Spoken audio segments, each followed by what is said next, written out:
Փաշինյանից ազատվելու, բայց օրինակ չգիտեմ, որևէ նախկին ձեր ասած պաշտոնացող նախագահի միջոցով նրան ընտրելու Ես կարող եմ հավելել այդ ֆորմատի ձևաչափի եթեների ապաների մասին հիմա խոսելը ուղղակի զուր է, որովհետև նորից եմ կրկնում, քաղաքական դաշտը բյուրեղանում է, կբյուրեղանա, հստակ կլինի մասնակցության ձևաչափը, մենք ունենք ուժեր, որոնք դեռ չեն ներկայացել իրենց ընտրացուցակները, չգիտենք ներկայացնելու են թե չէ, համագումարներ եղել են, բայց ուժեր կան, որ դեռևս հայտ չեն ներկայացրել, իրավական առումով, այդ ձևաչափով համապատասխան, երբ որ քաղաքական դաշտը կբյուրեղանա, վստահ եմ մեր լրատվամիջոցները եւ մամուլի ներկայացուցիչները ուշով հետևում են այդ զարգացումներին, շատ ավելի հստակ պատասխաններ կունենան։ Ամեն դեպքում չեք բացառում։ Ասում եմ, Եր նպատակը եւ նպատակը վերջնակետը այն է, որպեսզի գործող իշխանությունը չվերարտադրվի։ Այսինքն ԿՊ-ի հետ բացառում եք, բայց մեր նախկինների հետ եք բացառում, թե համագործակցության ձևաչափ լայն պետք է նայել, համագործակցության ձևաչափը շատ տարբեր կարող է լինել, դրա մասին էս փուլում ես նպատակարարմատ չեմ համարում խոսել։ Անդրմեյան ներողություն հաշվի հայտարարություններ, խնդրում եմ այդ հայտարարությունների այս պահին այդ կոնտեքստում այդ նախկին հայտարարությունների կոնտեքստում խնդրում եմ դիտարկեք մեր մոտեցումները։ մի հարց ունեմ, պարոն Դրմեյան, դուք ամեն դեպքում ձեր շանսերը ինչպես եք գնահատում։ Հաղթահարեք անցողիկ շեմը, թե դուք մտածում եք, որ 50+ կհավաքեք եւ կարող եք միանձնել ձևավորել։ Ես առավել քան վստահ եմ, որ մենք այդ ճեղքումը, պատմական ճեղքումը ապահովելու ենք 2026 թվականի հունիսի 7-ի ընտրություններում եւ լինելու ենք խորհրդարանում։ Մեր ուժը, միասնության թևեր ուժը։ Խորհրդարանում այսինքն ճեղքումը նկատի ունեք 4%-ը։ Այո, միանշանակ։ Այսինքն 4%-ի կռիվ եք տալիս հիմա պայքարում։ 4%-ը դա նվազագույն շեմն է։ Եթե գիտեք։ 4%-ը նվազագույն շեմն է։ Եթե որևէ ուժ հայտարարում է, որ ինքը ունի երաշխավորված մեծամասնություն, պարզապես զազրախոսություն է կամ սուտ։ Նման հայտարարություն անելը ուղղակի մոլորության մեջ գցել է մեր ժողովրդին։ Ձեր վարչապետի տեխնասուն Արման Թաթյանը մեծ շատ վստահ է խոսում, որ ինքը կլինի իշխանություն կգա, դրա համար եմ ասում, այդ վստահությունը որտեղից է գալիս։ Այդ վստահությունը գալիս է մեր աջակիցներից, այդ վստահությունը գալիս է մեր սոցհարցումներից եւ այդ վստահությունը գալիս է այն պատասխանատվությունից, որը մեր կուսակցության ընտրացուցակում ընդգրկված յուրաքանչյուր անձ ստանձնել է իր անցած ճանապարհը։ Այդ դա հողի վրա ինչպես է արտահայտվել այդ վստահությունը։ Այդ դա հողի վրա ինչպես է արտահայտվել։ Այդ դա հողի վրա ինչպես է արտահայտվել։ Երևա հունիսի 8-ին։ Նկատում եմ, եթե դուք ասում եք, մենք բոլորս կտեսնենք, թե հողի վրա ինչպես է արտահայտվում դա։ Պարոն Գալստյան, մի բան ուղղակի ճշտենք։ Եթե դուք ասում եք, որ դուք վստահ եք, որ կհաղթարեք անցողիկ շեմ եւ կլինեք խորհրդարանում, սա մի բան է, իշխանության գալը այլ բան է։ Խորհրդարանում լինել կարող եք լինել ընդդիմության տեսքով, օրինակ, ունենաք 5 մանդատ, ասենք լինեք խորհրդարանում ընդդիմադիր ֆրակցիա։ Քիչ առաջ ես նշեցի, եթե լինում է, որ դուք 50+1 հավաքեք միայն, այո, կամ համագործակցեք կոալիցիոն իշխանություն։ Քիչ առաջ ես նշեցի, մի փոքր համբերություն, քաղաքական դաշտը իրոք բյուրեղանում է, մի փոքր համբերություն եւ շատ ավելի հստակ կլինի։ Բյուրեղանում հստակ տեսնում ենք, թե որ ուժերն են մասնակցում, ինչ ձևաչափով են մասնակցում,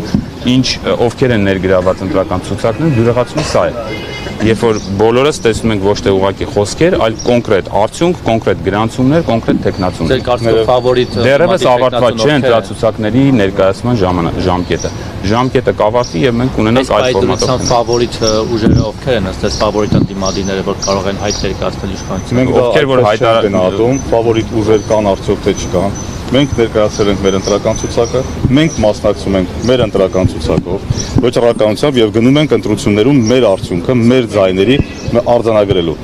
Այս պահին գնահատել ֆավորիտներ, ոչ ֆավորիտներ, նույնիսկ տեղյակ չենք թե ովքեր են դեռ բոլորը ներկայացրել։ Այսօր մինչև օրվա վերջ ընտրական ցուցակներ են ներկայացրելու։ Ինչպես պարոն Դրմեյանը ասաց, բյուրեղացումը հենց դա է, այսինքն կտեսնենք ովքեր են ներկայացրել ընտրական ցուցակներ։ Դրանից հետո դեռևս ժամանակահատված կա, որ կարող են այդ ընտրական ցուցակները, կուսակցությունները դիմումներ ներկայացնել իրենց ընտրական ցուցակները, հետ վերցնել, հայտարարել չմասնակցելու վերաբերյալ։ Դրանք դեռևս գործընթացներ են, որովհետև դեռ շարունակվում են։ Կարող են լինել դեռևս գրանցումներ եւ չգրանցումներ։ Այսինքն այս փուլում ունենք այն ինչ ունենք։ Մենք գնում ենք մեր ընտրողի հետ խոսելու, մենք գնում ենք մեր ընտրողների ձայների հետևից եւ մեր ընտրողների հետ անկեղծ զրույց վարելու, թե որքան ձայներ կունենան։ Հունիսի 8-ին մենք կտեսնենք թե որքան ձայներ ունենք։ Անդրմեյան ներողություն ազատություն կլինի այն ուժերը, որոնք ասում են առավելագույն ձայներ կհավաքեն, դա վերաբերում է ընդդիմադիր դաշտին, թե իշխանության, որտեղ ըստ ամենատարբեր հարցումների իշխանությունը այս պահին առավելագույն ձայներ։ Մենք պոպուլիզմով չենք տառապում։ Պոպուլիզմով չենք տառապում եւ դեմ ենք պոպուլիզմին։ 8 տարի շարունակ մենք լսել ենք պոպուլիզմ ու տեսել ենք դրա արդյունքը։ որևէ ուժ, եթե ասում է մենք ստանալու ենք սահմանադրական մեծամասնություն, դա ուղղակի մերկապարանոց հայտարարություն է։ ԿՊ-ի դեպքում է։ Բոլոր ուժերի դեպքում։ Պարոն Դրմյան, հաշվի առնելով, որ նախորդ ընտրություններին խորհրդարանական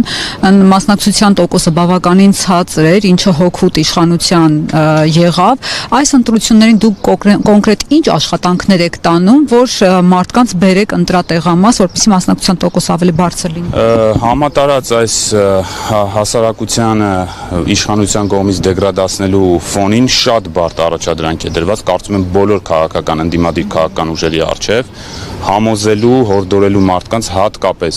իմ կոչը երիտասարդության է, նրանց ում ընտրելու տարիքը լրացել է եւ առաջին անգամ պետք է մասնակցեն այս ընտրություններին, դուրս գալ, գնալ ընտրատեղամաս, սա միակ ձևն է, միակ ձևը մեր հասարակության քաղաքացիների համար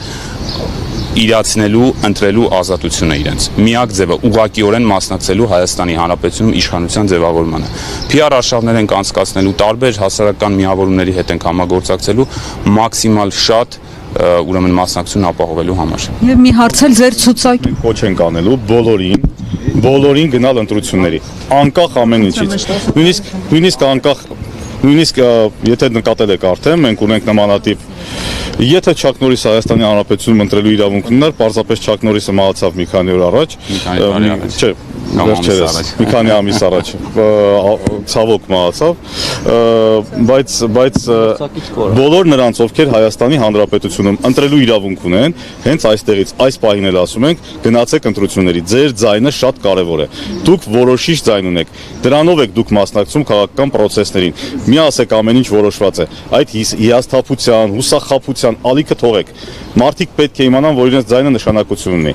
եւ թող անպայման գնան ընտրությունների, սա է շատ կարևոր, եւ մենք կարծում ենք, եւ ձեզ հետ միասին մենք ունենք այդ աշխատանքը անելու, որպեսզի կոչ անենք, որ մարդիկ գնան ընտրությունների։ Եվ մի հարց էլ ձեր ցուցակի 9-րդ համարը Անուշ Սեթրակյանն է, որը ժամանակին հանդես էր գալիս Ազատ դեմոկրատների եւ Ժառանգության միասնական ցուցակով։ Ես հիշում եմ, ժամանակին ինքը ԵԱՏՄ-ի անդամակցությանը դեմ էր արտահայտվում եւ պրո-արևմտյան հայացքներ ուներ։ Հիմա հաշվի առնելով, որ Արման Թաթոյանը հայտարարում է, որ ինքը պրո-հայկական է եւ Հայաստանի շահերն է միայն ներկայացնում, կա ուղղվածություն եւ այս առումով չի լինի տարաձայնություն կուսակցության այդ ձեր թիմակցի եւ Թաթոյանի գծի միջև։ Ես կարծում եմ, որ ոչ, չի լինի,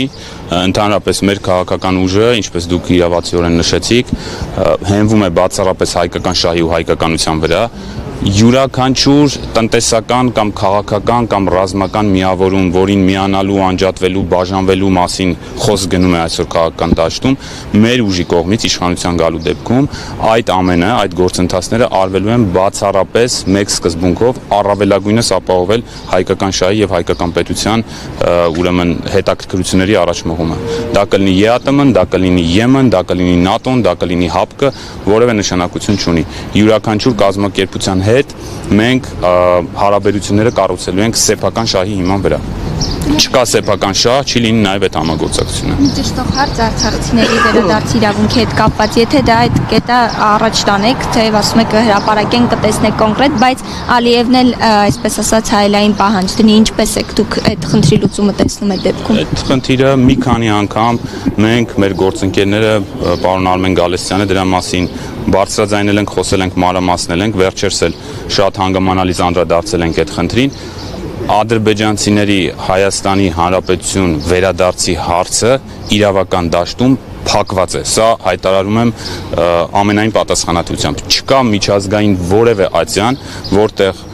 Հայաստանի Հանրապետությունում բնակված ադրբեջանցիները, ովքեր 90-ականներին եւ դրանից առաջ շատ կարևոր է դա, դրանից առաջ լքել են Հայաստանի տարածքը, կարողանան դիմել եւ իրացնել իրենց այսպես կոչված վերադարձի իրավունքը։ Այդ հարցը իրավական դաշտում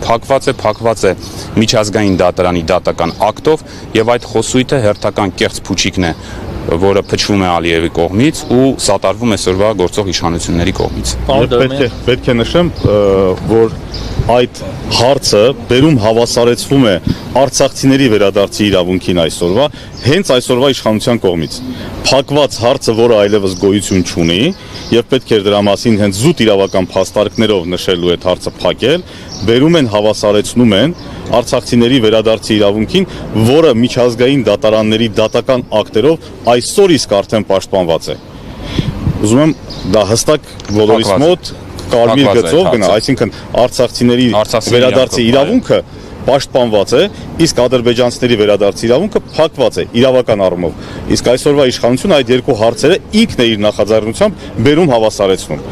Անհամադրելի են, տեսեք, անհամադրելի են այդ երկու հարցերը, անհամադրելի։ Մենք խոսում ենք 80-ականներին Հայաստանի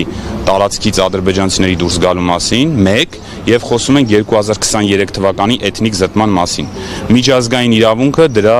լուծումները հստակ տվել է եւ միջազգային երկու դատարաններ, Արտադատության միջազգային դատարանը եւ Մարդու իրավունքների եվրոպական դատարանը արձանագրել են, որ այդ հարցը ադրբեջանցիների վերադարձի գույքային իրավունքների պաշտպանության փակված է, ժամկետային սահմանափակումներ կան։ Սա է պատճառը, որ Ալիևը շարունակում է ճնշում գործադրել Հայաստանի վրա, փակելու նաև արցախցիների վերադարձի հարցը, որը այսօր ուժի մեջ է, ամրագրված է միջազգային դատարանի ակտերով եւ մինչեւ վերջ պետք է հասնենք այդ նպատակին։ Ալիևը շատ բաների մասին կարող է խոսել։ Եվ դուք ասել եք իրավական դիրույթում դա փակ է, անցնեք առաջ, այդպես հեշտ է պատկերացնել։ Իհարկե ոչ, ոչ միայն ասելու ենք, այլև անելու ենք ու գիտենք ինչպես անել, ի տարբերություն գործող իշխանության։ Իդեպ Բաքուն պաշտոնական Բաքուն նոտա էր հղել Նիդերլանդների եւ Բելգիայի դեսպաներին հրավիրելով ԱԳՆ եւ դժգոհելով նրանից, թե ինչու են բանաձև ընդունել այդ երկու երկրները Արցախահայերի իրենց պատմական հայրենիք վերադառնալու վերաբերյալ, միևնույն ժամանակ փաստորեն իրենք նաեւ ադրբեջանցիների Հայաստան վերաբնակեցման մասով են ինչ-որ քայլեր ձեռնարկում։ Դուք այս մասով ինչ եք պատկերացնում։ Ասում եմ, սա կեղծ օրակարգ է, որը այսօր սատարվում է եւ բերվել է քաղաքական տիրույթ գործող իշխանության կողմից։ Արևմտյան ադրբեջանցիների Հայաստան վերադարձ եւ այլն, այդ ամենը կեղծ օրակարգ է, սուտ, մեծագույն սուտ եւ չի կարող պաշտպանվել միջազգային իրավունքի կողմից։ Եթե միջազգային իրավունքում այդ հարցը փակված է, ապա գործող իշխանության վրա է մնում պատասխանատվությունը այդ ադրբեջանցիների վերադարձի ապահովման եւ դրա ռիսկերի։ Այդտեղ միջազգային իրավունքը որևէ բան անել չի կարող։ Ձեր կոնֆլիկտը, որ դուրս եկա կառավարությունից, նաեւ սրա հետ է կապված, խնդրեմ նաեւ դրան անդրադառնալ, թե ինչու կոնկրետ դուրս եկաք, որն էր պատճառը, արդյոք հայցերն էին Ադրբեջանի դեմ, որոնց մասով այդքան էլ։ Ես կոնֆլիկտ չեմ ունեցել, ես պաշտպանել եմ այն իրավական գիծը, որը ինձ տրված էր օրենքով, գործել եմ իմ լիազորությունների սահմաններում եւ գործել եմ բացառապես մեկ շահի համար, դա եղել է Հայաստանի Հանրապետության շահը, որպեսզի Հայաստանի Հանրապետությունը եւ պետականությունը լինի պաշտպանված։ Ինչով է հակասում այդ շահը Նիկոլ Փաշինյանի շահին, որ Արայք Հարությունյանը ձեզ նամակ գրեց, հորդորեց դուրս գալ։ Դուպես եղավ չէ՞ կարծեմ։ Այստեղ խոսքը վերաբերում է արբիտրաժային վեճին։ Արբիտրաժային վեճի շրջանակում դրված էր հարց արբիտրաժի վճիռը կատարել չկատարելու վերաբերյալ։ Մեր գրասենյակի կողմից հստակ ցույց են տրվել այն իրավական լուծումները, որին համապատասխան Հայաստանի Հանրապետությունը պետք է առաջ շարժվի արբիտրաժային վճիռը կատարելու համար։ Թե դա ինչ, ես հանուն ինձ համար կամ մեկ հանուն, այդ հանունը Հայաստանի Հանրապետություն։ Պարոն Դրմյանը այս հարցին շատ մանրամասն անդրադարձել է Տիկին Ալիսա Գևորգյանի ոդքասթում։ Կարող եք այդ մասին շատ մանրամասն այդ տեղեկությունները այնտեղից ստանալ նաև, բայց պետք է հաշվի առնենք, որ երկրում ընդհանրապես կառավարման մեջ իշխանությունը պետք է ունակ լինի իրենից տարբերվող կարծիքներ լսել հենց իր ներսում, դա իրեն զարգացնում է։ Եվ եթե ինչ որտեղ որևէ իշխանություն հայտարարում է, որ գոյություն չունի իմ կարծիքից բացի որևէ այլ կարծիք եւ դա բացարձակ կարծիք է, այդ իշխանությունը գնում է դեպի բռնատիրության։ Այդ բռնատիրության տրամաբանությունը հենց գալիս է վերում է հանգեցնում այնտեղ, որ պրոֆեսիոնալ մարդիկ, ովքեր ունեն սեփական կարծիք, պրոֆեսիոնալ մարդիկ չեն հանդուրժվում։ Նմանատիպ իրավիճակի հետևանք է նաև պարոն Դրմյանի իր պաշտոնավարումը ինքը պատասխանել է մասով։ Դա ասում ավելի իրավապաշտպանների եւ իրավաբանների շատ դժվար է։ Մենք հասկանում ենք, բայց պարոն Դրմյանի դեպ մի բան, ձեզ է դժվար չէ։ Հիմա հետաքրքիր է, եթե դուք օրինակ չազատվեք պաշտոնից, դուք այս նախընտրական շրջանում կշարունակեք պաշտոնավարել կառավարությունում, թե էլի կազատվեք։ Պատմության վերաբերյալ միշտ ասում են, որ եթեներ ապաներ պետք չի կիրառել։ Եկեք դա ես անցել եմ այդ գետը, համաձայն չեմ, ես անցել եմ այդ գետը, ես անցել եմ այդ ժամանակահատվածը, հիմա ես գտնվում եմ այլ փուլում, հիմա ես ստանում եմ իմ պայքարը որպես Հայաստանի Հանրապետության քաղաքացի, օգտվելով ընտրվելու իմ ազատությունը։ Ես որպես պարոն Դրմյանի ներողություն, պարոն Դրմյանի վաղեմի ընկեր, ես ինքս կարող եմ sense մի փոքրիկ ակնարկ անել այդ կապակցությամբ, երևի թե բարեբախտաբար, ասում եմ թե դժբախտաբար, այդ պահը մի քիչ ավելի վաղ եկավ եւ մենք հիմա այս ճանապարհը միասին համահունչ անցնում ենք։ Ես ձեզ խնդրում եմ թույլ տաք պարոն Դրմյանը պատասխանի, հետո նոր լավ։ Կապված դա իրենք օրինակ ինչպես եք պատկերացնում, որպես Ադրբեջանի Հանրապետության քաղաքացիներ են վերադառնալու։ Ասում չի վերադառնալու։ Դա ուրեմն արցախցիների վերադարձի հարցը։ Եթե մի փոքր այսպես խորանանք եւ ուսումնասիրեք Արտադրության միջազգային դատանի 2023 թվականի նոյեմբերի որոշումը, հստակ գրված է, թե ինչ չափանիշների հիման վրա պետք է լինի արցախցիների վերադարձը դեպի Արցախ։ Ուրեմն արագ, անվտանգ եւ ապահով։ Այս բոլոր 3 պահանջները պետք է պահպանի Ադրբեջանը եւ նաեւ հաշվետվություն ներկայացնի այդ կատարված քայլերի մասին Արտադրության միջազգային դատարանին։ Այս 3 պայմանների արդեն դետալները, երբ որ գա հասնի այդ վերադարձի հարցը, պետք է լինի քննարկման առանձին առարկա։ Ինչ պայմաններով, ինչ ձևաչափով, ինչ կարգավիճակով, սրա մասին մի փոքր վաղ է խոսելը, բայց ամենակարևորը, որ ունենք իրավական փաստաթուղթ, միջազգային իրավական ակտ, ես ձեզ հիշեցնեմ, որ Ադրբեջանը 2020 թվականի պատերազմը սկսելուց առաջ ՄԱԿ-ի ամբիոնից նրանց նախագահը խոսում էր ընդամենը մեկ դատական ակտի մասին, որը կայացվել էր հօգուտ Ադրբեջանի եւ կապիտալիզացնում էր դա։ Մենք ունենք 1 տասնյակի հասնող այդպիսի վճիռներ հօգուտ Հայաստանի Հանրապետության եւ իշխանությունը դրա մասին լռում է, իշխանությունը դա չի կապիտալիզացնում եւ փաստորեն ի վնաս հայկական շահի է գործում։ Ուրեմն դետալները, կարգավիճակ, ինչպիսի եղանակով, ինչ ձևով, ինչ ժամկետներում, սա կարող է տեղի ունենալ այդ process-ները միջազգային հայցերը հանգուցալուծելուց հետո։ Ես առաջարկում եմ ավարտենք, հա։ Բայց մի հարց ունեմ, բայց ձեզ ասեք։ Թե պետք ես տեսա մի փոքր ուշ եք անդրադարձ եղել այս հարցը ֆինանսավորման, բայց խնդրեմ նորից ասեք, եւ վերջո ձեր ֆինանսները որտեղ դուք ահռելի գումարներ եք ծախսում։ Մենք նշեցինք, գործընկերս Արմենը Գալստյան նշեց, որ մեզ ֆինանսավորում են այն բոլոր մարդիկ, մեր բոլոր քաղաքացիները, ովքեր դեմ են եւ ովքեր համերաշխ չեն Հայաստանի Հանրապետությունում, բազմաթիվ հազարավոր մարդիկ, միլիոնավոր դոլարների է հասնում։ Այո, հազարավոր մարդիկ են, հազարավոր քաղաքացիներ են, ովքեր մեր թիկունքում կանգնած են ֆինանսապես, աշխատուժով, բոլոր եղանակով օգնելու են մեզ հաղթելու այս ընթացքը։ Տեսեք, 2 անուն է ես լսել, մեկը Միքայել Մինասյանն է, ձեզ ֆինանսավորում, երկրորդը վերջերս լսեցի Արթուր Սողոմոնյանն, հա, Փյունիկի տերը։ Մի բառով կասեմ սխալվել է։ Մի քանի անուններ էլ ես կարող եմ ասել, որ տարբեր աղբյուրներում շոշափվել է, քննարկվել է, ես մի 10 լսել ենք ու լավ ծիծաղել են։ Շատ լավ ենք ծիծաղել, չեմ հնչեցնի, բայց մեր ընկերները տարբեր ժամանակներ, տարբեր անուններ են տալիս։ Հաշվետվություն կլինի, դուք միլիոնավոր դոլարների որովհետև ունենք անցած ճանապարհ, որովհետև պարկեշտ մարդիկ ենք, ամբողջ պատասխանատվությամբ եւ པարզ ճակատով կանգնած ենք մեր հասարակությանը։ Ոչ ոք չի կհասկացում, հենց հիմա էլ տեսնում ենք, համոզվում ենք, պարոն Դրմյան, բայց դա քիչ է քաղաքական ֆինանսավորման համակարգել միլիոնավոր դոլարներ։ Պատկերացրեք քիչ չի։ Լինելու են այդ